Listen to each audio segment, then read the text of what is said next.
We ran to the water's edge, dove into the sea, and swam for the mainland. Pinocchio pulled himself from the water, still wearing ears and a tail, but he was glad he had escaped Pleasure Island. "Let's go home, Jiminy. I want to see my father."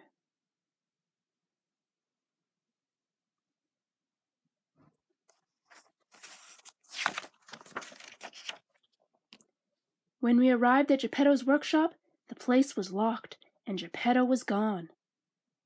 Just then a magic dove flew by and dropped a note. "Pinocchio, it's about your father. It says he went looking for you and was swallowed by a whale named Monstro." Poor Pinocchio thought his father was done for, but I read on. "Wait, he's alive. It says he's living inside the whale at the bottom of the sea." Pinocchio squared his shoulders. "Whale or no whale, I've got to find my father and rescue him." "But Pinocchio, it's dangerous. This monstro can swallow whole ships." "I've got to go to him, Jiminy. Goodbye." With that, Pinocchio ran to a high cliff over the ocean. He tied a rock to his tail and jumped into the water. The rock took Pinocchio to the ocean floor, where he began to search for Geppetto.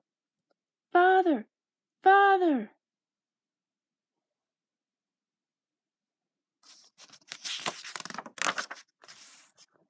Pinocchio's search wasn't long. Monstro was busy swallowing up tuna fish for a meal, and Pinocchio was swept into Monstro's belly along with the fish. Geppetto was surprised. "Pinocchio, my boy, I am so happy to see you." "Me too, Father. I've come to save you." "No, Pinocchio, there's no way out. Monstro only opens his mouth when he's eating. Then everything comes in. Nothing goes out."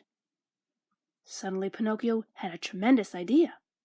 "Father, we'll build a big fire, and the smoke will make Monstro sneeze." Pinocchio and Geppetto started a blaze and then climbed onto a raft, while the smoke curled upward toward Monstro's nose. The giant whale sniffed and snorted and finally sneezed the little raft right out of its mouth.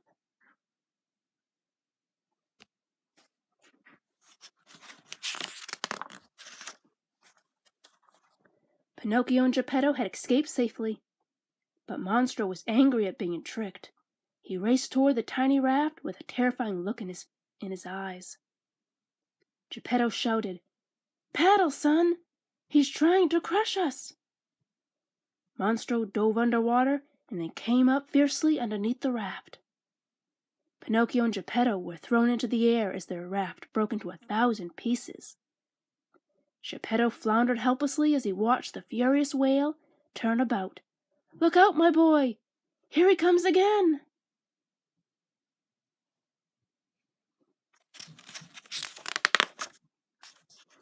"Hurry, Father!" urged Pinocchio, but Geppetto was too tired to swim any more. "I can't make it, son. Save yourself." "No, Father, I won't leave you." Pinocchio grabbed Geppetto's shirt and swam bravely for shore. Just as Monstro dove at them, Pinocchio pulled Geppetto to safety behind some rocks. Geppetto woke to find himself on shore, out of danger.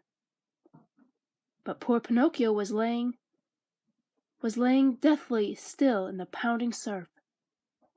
Geppetto tearfully carried Pinocchio back to his workshop and laid the motionless puppet on the bed.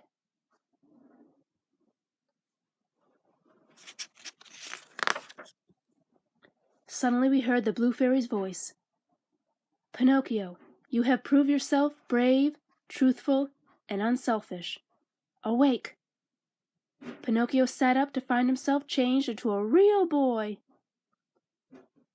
Bursting with joy, he and Geppetto danced about the workshop. And so you see, wishes really do come true.